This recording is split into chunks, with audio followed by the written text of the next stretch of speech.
Hello, this is Joe from Nerd in Korea. We are looking at our MTG keywords at Alliance today. Okay, so hopefully you can't hear the cicadas. They're out in force right now. It sounds like they're like right outside the window, but they're nowhere to be seen. So loud. Anyway, okay. What is this series about? In this series, we'll take a look at different keywords and mechanics introduced in different sets. We'll compare this to Ally. The Alliance to Ally, even by the name, you could probably assume they're somewhat similar. Finally, as usual, we take a look at some of the best budget options the keyword has to offer.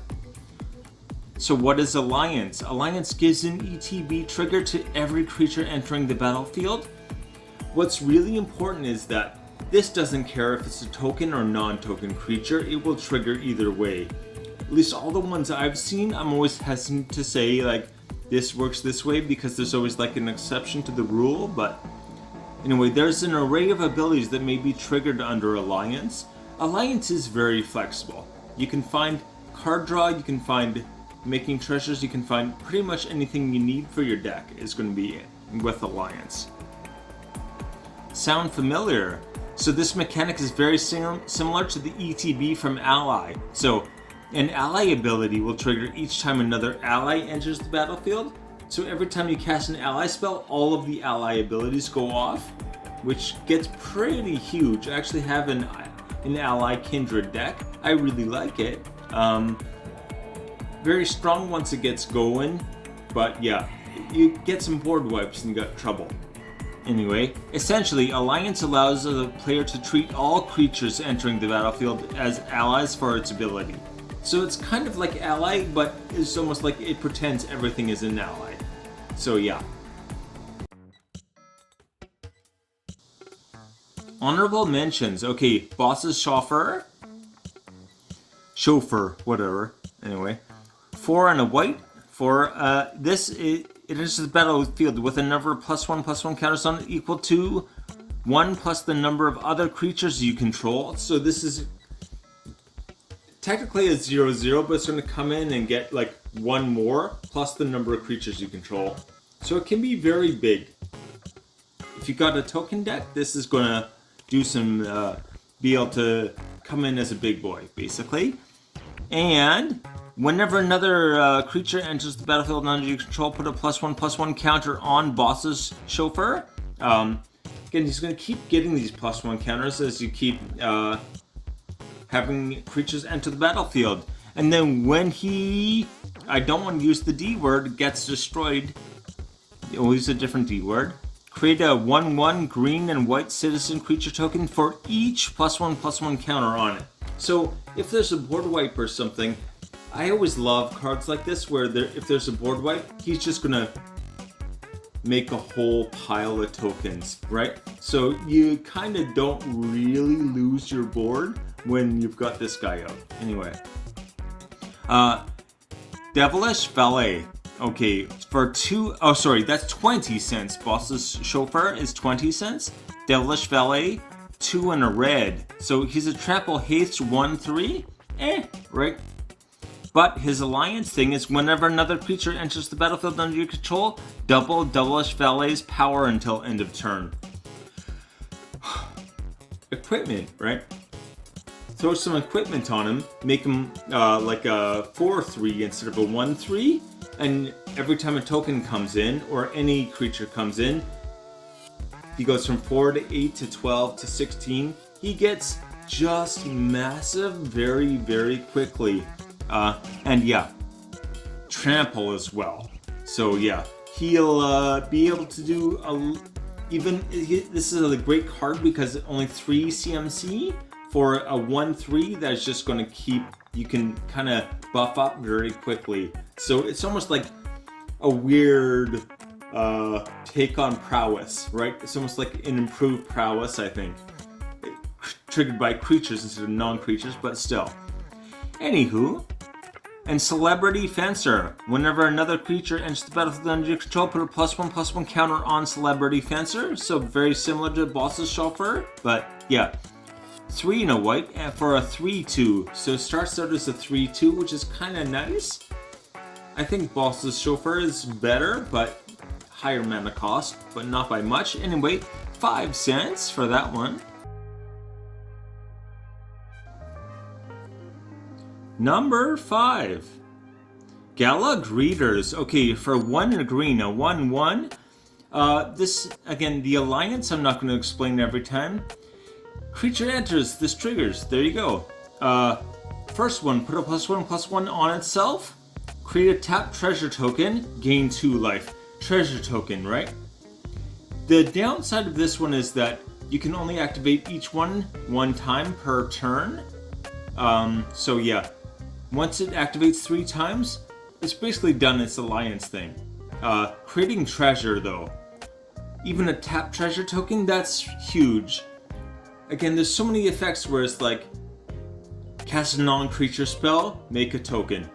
This is going to say, oh, you made a token? Great, I'll give you a bunch of stuff. And very easy to abuse. Anyway, 132. Number 4. Rose Room Treasurer. Okay, so for 3 in a red, for a 4/3, a little higher CMC, but still alright.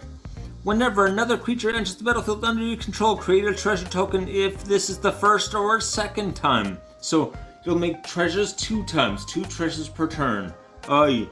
Otherwise, you may pay X when you do. It deals X damage to any target. Okay, so if you have 3 creatures enter the battlefield, the third one and every one after, you can just tap and do that much damage. Mana to damage, basically. It's going to convert mana directly to damage. So many decks can use that efficiently. I've got this card in my Convoke deck, right? Convoke, I can use the creatures, tap creatures to get all my mana. Might as well put all my real mana into just damage. Why not? Anyway, 73 cents. Number 3. Venom Connoisseur. I can't spell connoisseur. I had to type that out so many times, and you think I'd start to remember. I never want to put the I in. I think it's the French throwing me off. Anyway, okay, for 1 and a green, it's a 2/2, so that's better. And whenever a creature enters the battlefield, first creature, she gets Death Touch. Yeah, okay. Second creature, everything gets Death Touch. Your whole board just gets Death Touch. All your creatures. She grants Death Touch to everything then. Oh boy, that's a lot. If you've got any Selesnya token thing going on, this is almost an auto include, okay? This is like a staple in a lot of decks. Anyway, 61 cents. Number 2.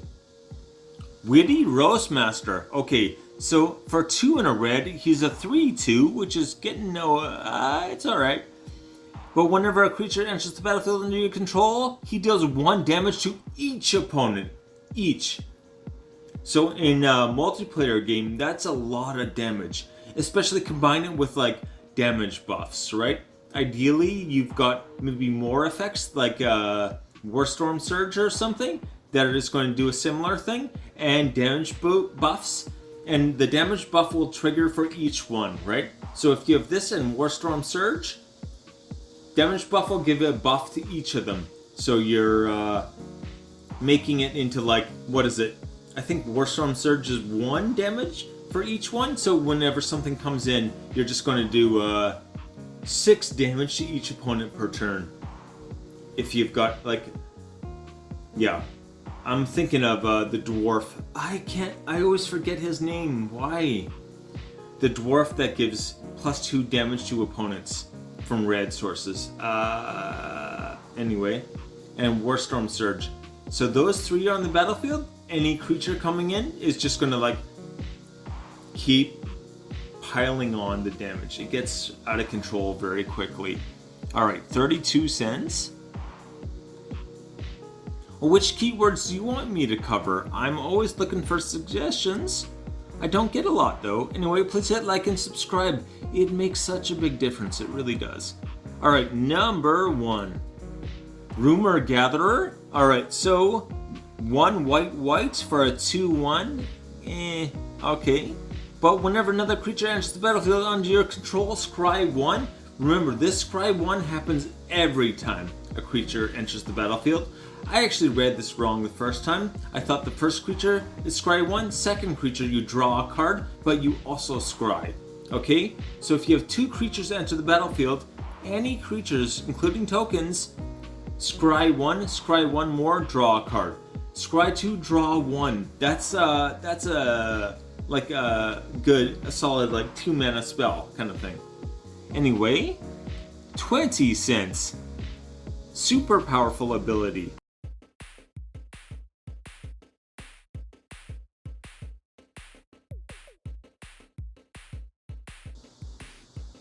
The list. Okay, Gala Greeters 132. Rose Room Treasurer is 73 cents. Venom Connoisseur is 61 cents. Witty Roastmaster is 32 cents. And Rumor Gatherer is 20 cents. I kind of like it when my list is almost in like reverse order for value. Or cost, I should say, not value. Value is confusing with Magic, but anyway. Alright, take it easy.